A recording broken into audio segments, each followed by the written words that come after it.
नमस्ते, आप सभी का स्वागत है आज के इस संस्करण में। और आज हम बात करेंगे फाइजर वैक्सीन की, जिसके कारण पूरे विश्व में इस समय आतंक का माहौल है।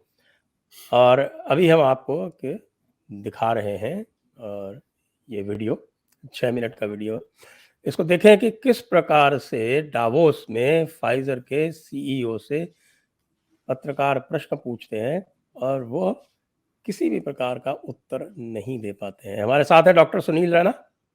आप एक्सपर्ट हैं, एपिडेमियोलॉजिस्ट हैं और कम्युनिटी हेल्थ मेडिसिन में आप एक्सपर्ट हैं। आपका स्वागत है डॉक्टर रैना। थैंक यू, नमस्कार। तो आपने ये वीडियो देखा होगा जी। जिसमें डावोस में फाइजर के सीईओ को एक तरह से दो जर्नलिस्ट ने पूरी तरह से उनको घेर लिया है और वो कुछ भी उत्तर देने में असमर्थ हैं। तो इसका आप क्या निष्कर्ष निकालते हैं? मैंने जब ये वीडियो देखा तो मेरे मुंह से एक ही चीज निकली कि देर आए दुरुस्त आए। दुनिया इस चीज को रियलाइज कर रही है कि जो पिछले 3 सालों में साइंस के नाम पर वेस्टर्न वर्ल्ड या डेवलप्ड वर्ल्ड ने दुनिया को परोसने की कोशिश की, नई चीजें परोसने की कोशिश की, वो फूल प्रूफ नहीं थी, वो 100% साइंटिफिक नहीं थी। ये कह के कि वो साइंस था, 100% करेक्ट नहीं था। और साइंस को परे रखे या साइंस को ताक पे रख के भी नहीं था, लेकिन साइंस कंप्लीट सेंस में नहीं था। साइंस को जो स्टेप्स ऑफ साइंस होने थे वो फॉलो नहीं हुए थे। सो लोगों ने इस चीज को समझा है और लोग अगर इसके बारे में बात कर रहे हैं, उजागर कर रहे हैं, ये देर आए दुरुस्त वाली सिचुएशन ही है।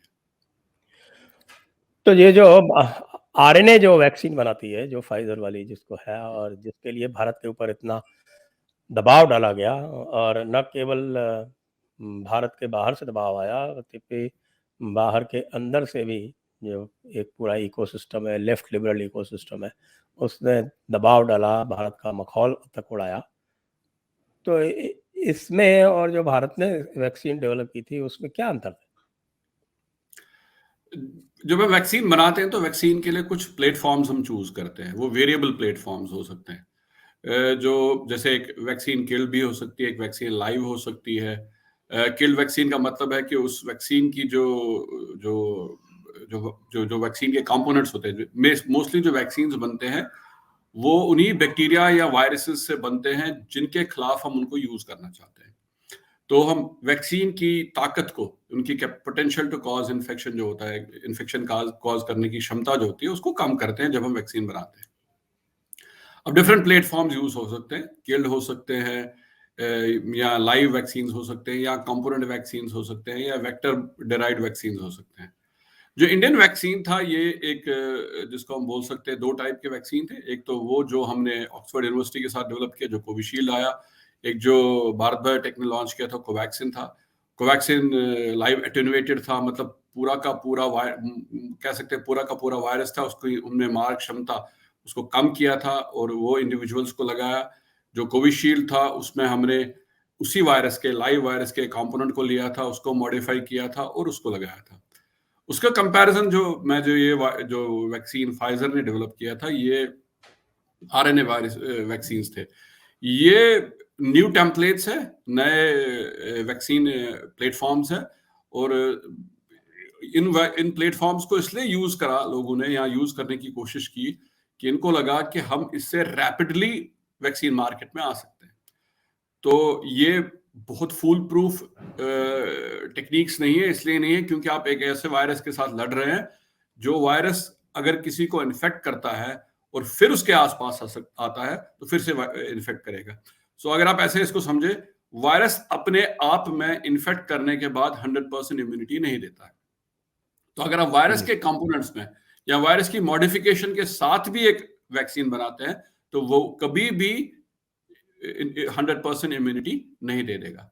अब अगर आपको बेटर प्लेटफॉर्म्स चूज करना है कि 3 या 4 प्लेटफॉर्म्स उसमें से बेटर प्लेटफॉर्म है, तो जो इंडियन वैक्सीन थे उनका प्लेटफॉर्म बेटर था इन सेंस कि उसके चांसेस ज्यादा थे कि आप इन्फेक्शन से लड़ने के लिए जो इम्यूनिटी चाहिए वो आपको दे सकती थी और थोड़ी देर ज्यादा के लिए, मतलब लॉन्गर लास्टिंग इम्यूनिटी दे सकती थी एज कंपेयर टू ये जो mRNA वैक्सीन डेवलप किए थे फाइजर ने। जो आप देख रहे हैं, जो प्रश्न पूछे जा रहे हैं सीईओ से, वो ये बता रहे हैं कि उन्होंने जो इसका डेटा था वो छुपाया, और डेटा का जो बहुत की पॉइंट था, इसकी एफिकेसी थी। पहले ये 90% क्लेम करते थे, फिर धीरे धीरे कम करते करते इसको 50% पे ले आए, और वस्तुतः ये कह रहे हैं कि ये इसमें केवल जो एफिकेसी थी इसकी केवल 12% थी, और इसमें ट्रांसमिशन रोकने की क्षमता नहीं थी। क्या ये बात सच है? देखिए, जो जो अगर इसको लेकर जो लिटरेचर पहले भी पब्लिश हुआ था, उसमें फाइजर ने क्लेम किया था कि हमारा जो मूलतः आउटकम था, जो हमारा आइडिया था कि हम इस वैक्सीन को लगा के क्या अचीव करना चाह रहे हैं, तो उन्होंने बोला था हम इस वैक्सीन को लगा के हम ये अचीव करना चाहते हैं कि सीरियस डिजीज जो हो या जो डेथ होती है इस वैक्सीन के बाद लगाने से नहीं होती। सो ये पहले डिफाइंड ऑब्जेक्टिव था अपनी साइंस का, अपनी स्टडी का। लेकिन जब इन्होंने कंप्लीट किया उसके बाद इन्होंने, जिसको हम बोलते हैं, बैक कैलकुलेशंस की, और उन बैक कैलकुलेशंस के बेसिस पे देखा कि ये इन्फेक्शन को भी बचा सकता है। ये बैक कैलकुलेशन बेस्ड था।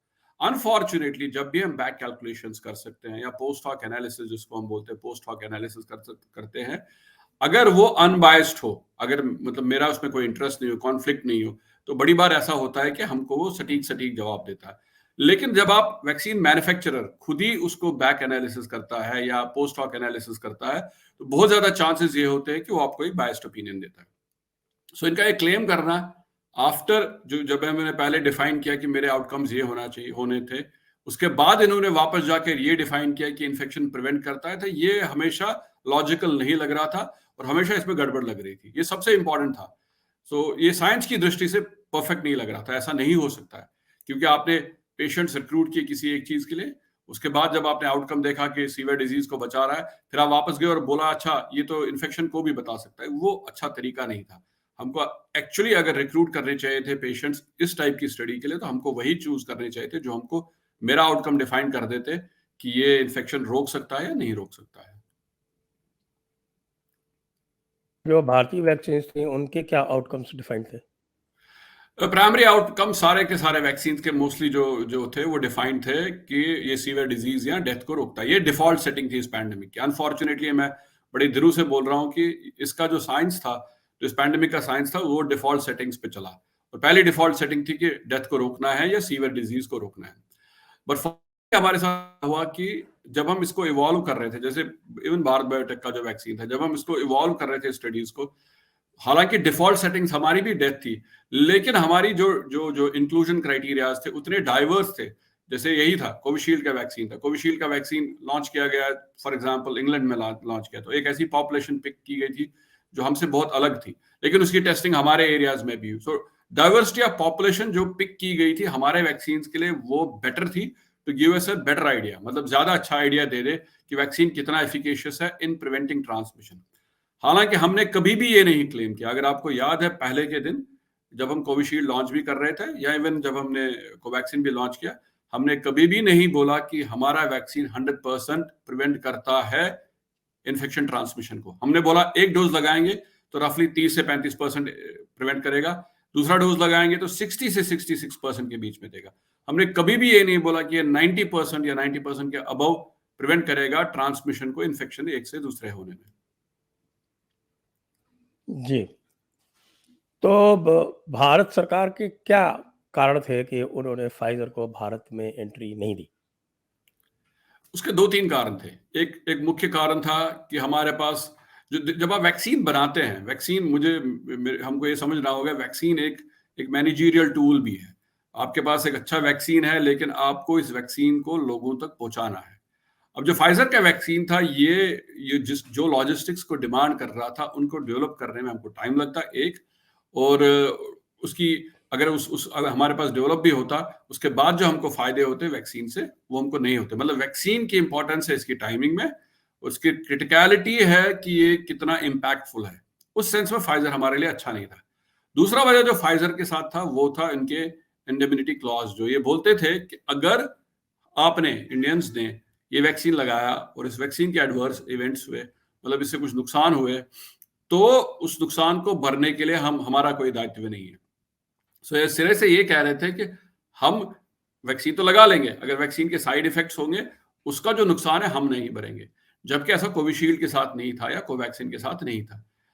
हमको याद है इनिशियली जब हमने कोविशील्ड और कोवैक्सीन लगाया, कोविशील्ड पर्टिकुलरली जब हमने इंडिया में लगाया, तो हर एक जगह पे हम आधे घंटे का टाइम देते थे कि आप बैठ जाइए, और हर जगह पे एक एक डिजाइंड ऑफिसर होता था, डेजिग्नेटेड डॉक्टर होता था, डेजिग्नेटेड ऑफिसर होता था, जिसका यही काम होता था कि एडवर्स इवेंट्स तो नहीं हुए। सो ये एक दूसरा इंपॉर्टेंट चीज था कि ये अपने एडवर्स इवेंट्स का दायित्व लेने के लिए तैयार नहीं थे, जो अपने आप में बहुत अच्छा चीज नहीं है। सो ये एक modern day capitalist, modern day colonial concept को लेके आ रहे थे कि हम आपको दे रहे हैं, आपको हमारी शर्तें माननी है, तभी हम आपको ये दे देंगे। और दूसरा, जैसे मैंने कहा कि हमारे लिए इसको यूज करना थ्रू आउट द कंट्री के दूर दराज इलाकों में ले जाना डिफिकल्ट था, क्योंकि इसके जो जो जो स्टोरेज क्राइटेरिया थे, ट्रांसपोर्टेशन क्राइटेरिया थे, वो बहुत स्ट्रिक्ट थे, टफ थे, हम उसको मेंटेन नहीं कर पाते। ये -40 डिग्री कूलिंग मांगती थी शायद। ये बेसिकली इनिशियली तो ये बोलते थे कि हमको -40 चाहिए, फिर हम आहिस्ता आहिस्ता में थोड़ा कम किया। अब आप सरप्राइज होंगे, अगर कंट्री में देखे जाए तो बहुत कम सेंटर्स होंगे जिन पे बस -40 टेम्परेचर होगा, ऐसे रेफ्रिजरेशन सिस्टम्स होंगे, तो अब कैसे इस वैक्सीन को पूरी कंट्री में डिस्ट्रीब्यूट कर पाते। नॉर्मल वैक्सीन तो +4 या +5 पे स्टोर हो जाती है। बिल्कुल, वो आप रेफ्रिजरेटर में, हम तो जब आप सरप्राइज होंगे कि हम तो बड़े सारे वैक्सीन, हालांकि टेक्निकली हम बोलते नहीं रखने चाहिए रेफ्रिजरेटर में, लेकिन हम जो हाउस होल्ड रेफ्रिजरेटर्स हैं उनसे भी हमने अपने सब हेल्थ सेंटर्स पे काम चलाया हुआ वैक्सीनेशन के लिए। तो उन्हीं की शेल्फ्स में हम वैक्सीन को चलाते हैं, क्योंकि वो डिमांड होती है ये डे की। तो वेरी करता है डिफरेंट वैक्सीन का कि किस टेम्परेचर पे वो स्टोर होने चाहिए, लेकिन अगर हम दिन में यूज करते हैं तो हम अपने हाउस होल्ड रेफ्रिजरेटर्स में भी वैक्सीन को रखते हैं। जी, तो ये तो बड़ी सुविधा है, और वैसे भी सबसे बड़ी सुविधा है। भारत की कोल्ड चेन जो है वो तो विख्यात है पूरे विश्व में कि किस प्रकार से हम जी कोल्ड चेन मेंटेन कर लेते हैं। जी कोल्ड चेन के बारे में क्या कहेंगे जो जी हमारे यहाँ है? जी आप देखिए, आपको जब वैक्सीन, कोल्ड चेन बेसिकली होता क्या है, कोल्ड चेन होता है मेंटेनेंस ऑफ, जो हम टेम्परेचर जिस पे वैक्सीन बनी है और इस वैक्सीन को ट्रांसपोर्ट करना है डिलीवरी तक, उस सब में एक टेम्परेचर पे इसको मेंटेन करना होता है। हम नहीं चाहते हैं ये टेम्परेचर कम हो। उसमें दिक्कत क्या होती है, कोई भी वैक्सीन जनरली, जैसे अगर किसी वैक्सीन को हम बोलते हैं कि ये वैक्सीन 4 डिग्री पे रहनी चाहिए, अगर मैं उसको 2 डिग्री पे ले आऊंगा तो वो इतनी जल्दी खराब नहीं होती। उसमें स्टेबलाइजर्स पड़े होते हैं, डायलुएंट्स पड़े होते हैं, बाकी बड़ी सारी चीजें पड़ी होती है, जिसकी वजह से वो बहुत जल्दी खराब नहीं होगी। लेकिन हमको डर किस चीज का होता है वैक्सीन में, जिसको हम बोलते हैं फ्रीज एंड थॉ होना, मतलब उसका टेम्परेचर हमने कम किया और फिर थोड़ी देर बाद टेम्परेचर बढ़ा, फिर मैं ट्रांसपोर्टेशन में ले गया, फिर टेम्परेचर कम गया, फिर बढ़ा। तो हम कोशिश करते हैं कि जहां से मैंने वैक्सीन बनी और जहां ये डिलीवर होनी है, वो एक टेम्परेचर, एक फिक्स टेम्परेचर के अंदर अंदर रहे। ये आप ऐसे भी सोच सकते हैं कि देखिए, वैक्सीन जैसे सीरम इंस्टीट्यूट ही बना रही है और इसको ले जाना है दूसरे कंट्री के दूसरे एंड में, और उसको ले जाने में मुझे लगता है मैन्युफैक्चरर से कंट्री के दूसरे एंड में मिनिमम 1 से 3 महीने लगते हैं। उस 1 से 3 महीने में हमने इसको कैसे मेंटेन करना है, वो कोल्ड चेन का तरीका होता है। दैट इज, उसी को हम कोल्ड चेन कहते हैं कि ये उसी टेम्परेचर पे रहे जिस टेम्परेचर पे इसको रखना है, इसका टेम्परेचर बढ़े नहीं, टेम्परेचर घटे नहीं। तो ये जो फाइजर ने अपनी वैक्सीन जो है ये किन देशों में वितरित की, और वहाँ जो इसके परिणाम आ रहे हैं उन पर इतनी प्रतिक्रिया क्यों हो रही है? तथ्य क्या है? अब फाइजर ने, आप सोचिए दुनिया में ऐसे बड़े से देश हैं जिन्होंने फाइजर से वैक्सीन ली। यूरोप में लोगों ने ली, ब्राजील एक बड़ा इंपॉर्टेंट देश है क्योंकि ब्राजील की पॉपुलेशन ज्यादा है, ब्राजील ने ली थी। इजराइल ने वैक्सीन ली इनसे। प्रतिक्रिया इसलिए हो रही है क्योंकि इनको लग रहा है कि जो स्टेटेड फैक्ट्स थे या जो इनको बताया गया था कि इस वैक्सीन में वैक्सीन ट्रांसमिशन को रोकने की कैपेबिलिटी है, वो कैपेबिलिटी इसमें नहीं है। और ये अब इनके जो जो ऑफिसर्स भी हैं, जो इनके ऑफिशियल्स हैं, वो भी इस चीज को सिरे से नहीं नकार रहे हैं कि नहीं, ये वैक्सीन ट्रांसमिशन रोक रहा है। वो भी हम मान के बोल रहे हैं कि हाँ, हमारे जो एंड पॉइंट्स थे, अगर आप उनके उनके उनके डिबेट्स भी सुनेंगे, वो बोलते हैं हमारे डिफाइंड एंड पॉइंट्स तो डेथ ही थे या सीवियर डिजीज थे। हमने कभी भी नहीं बोला कि ये आपको इम्यूनिटी देगा फ्रॉम ट्रांसमिशन, क्योंकि वो हमारा डिफाइंड एंड पॉइंट ही नहीं था। तो उस सेंस में लोग ठगे हुए महसूस कर रहे हैं, क्योंकि उन्होंने दोनों चीजें की हैं। एक तो अपने यहाँ लॉजिस्टिक्स को डेवलप भी किया, इसी के हिसाब से फाइजर के वैक्सीन के हिसाब से टेलर किया अपने लॉजिस्टिक्स को, एक। और दूसरा, फाइजर की मनमानी भी सही, क्योंकि फाइजर ने बोला कि अगर यहाँ एडवर्स इवेंट होता है तो उस एडवर्स इवेंट से जो नुकसान होगा उसको उसका भरण मैं नहीं करूंगा, मैं उसका पैसा नहीं दूंगा। अब आप ऐसा सोचिए कि अगर इवन 1%, 0.1% लोगों को भी एडवर्स इवेंट हो वैक्सीन से, विच इज जो एक्सेप्टेबल है, तो अगर इतने लेवल पे आपने वैक्सीन लगाए हैं और इसमें से 0.1% को भी एडवर्स इवेंट हुए हैं, अगर आप उसको कॉम्पेंसेट नहीं कर पा रहे हैं, तो उसलिए उस देश के लोग परेशान होंगे, क्योंकि उस देश ने ऑलरेडी पैसा दिया हुआ है इन्हीं वैक्सीन को खरीदने के लिए। एक तो उन्होंने खरीदे और आपने उनके एडवर्स इवेंट्स को कवर नहीं किया, और आपने जो मनमानी करनी थी वो की, इसलिए वहां लोग अब परेशान हो रहे हैं। मोदी को किस प्रकार की सलाह दी गई जो उन्होंने बिल्कुल एक दृढ़ प्रतिज्ञ रूप से ये वैक्सीन वाला पूरा जो सिस्टम था और जो ये प्रेशर्स थे उनको झेला और किसी भी प्रकार इन लोगों के ब्लैकमेल में नहीं आए? मैं एक टीवी डिबेट में था इस पे, और मेरे साथ नीति आयोग के एक मेंबर थे, और यही क्वेश्चन पूछा गया था। और दो ही बातें थी जो बेसिकली जिनकी वजह से इसको रोका गया। पहली बात जो मैंने कहा कि इनिशियली हमारे लिए ये दिक्कत था कि हम लॉजिस्टिकली इसको मेंटेन नहीं कर पा सकते थे, लेकिन उसके बाद प्रेशर बना और बड़ी सारी लोगों ने कहा कि आप फाइजर को अलाउ करिए, मॉडर्ना बायोटेक को अलाउ करिए, मॉडर्ना वाले वैक्सीन को अलाउ करिए। और लोगों ने यहाँ तक कहा कि हम अगर आप कॉकटेल ऑफ वैक्सीन देते हैं, मतलब आपने अगर पहले कोवैक्सीन लगाया या कोविशील्ड लगाया, अगर आप डिफरेंट प्लेटफॉर्म पे वैक्सीन लगाते हैं, mRNA वैक्सीन लगाते हैं, तो आपकी इम्यूनिटी बेटर होगी। यहाँ तक डिबेट्स हुए, लेकिन जो लोग थे जो सरकार को सलाह दे रहे थे, वो अड़े रहे इसी इंडेमिनिटी क्लॉज पे, जो ये सबसे बड़ा डेटरेंट था उस वक्त पे। ये एक बहुत बड़ा डेटरेंट था कि ये जो क्लॉज जो वो बोल रहे हैं कि हम इंडिया में वैक्सीन लाएंगे, डिस्ट्रीब्यूट करेंगे, लेकिन एडवर्स इवेंट्स अगर होते हैं उनको हम कंपेंसेट नहीं करेंगे। ये बहुत बड़ा फैक्टर था। और दूसरा फैक्टर ये भी था प्रोबेबली कि जब हमारे पास फाइजर की वैक्सीन की बात होने लगी, तब हमने अपनी कैपेबिलिटीज वैक्सीन बनाने की इतनी बढ़ा दी थी कि हम सक्षम थे वैक्सीन बनाने के लिए। हमको पता था हम इतने वैक्सीन डोजेस बना सकते हैं और जल्दी जल्दी बना सकते थे। तो ये प्रोबेबली दो रीजंस थे जो सरकार से जिन्होंने भी बात की, उन्होंने ये बोला कि ये हमको फाइजर या हमको मॉडर्ना वैक्सीन की जरूरत नहीं है, हमारे लिए जो अपने वैक्सीन है वो सफिशिएंट है इस बीमारी से लड़ने के लिए।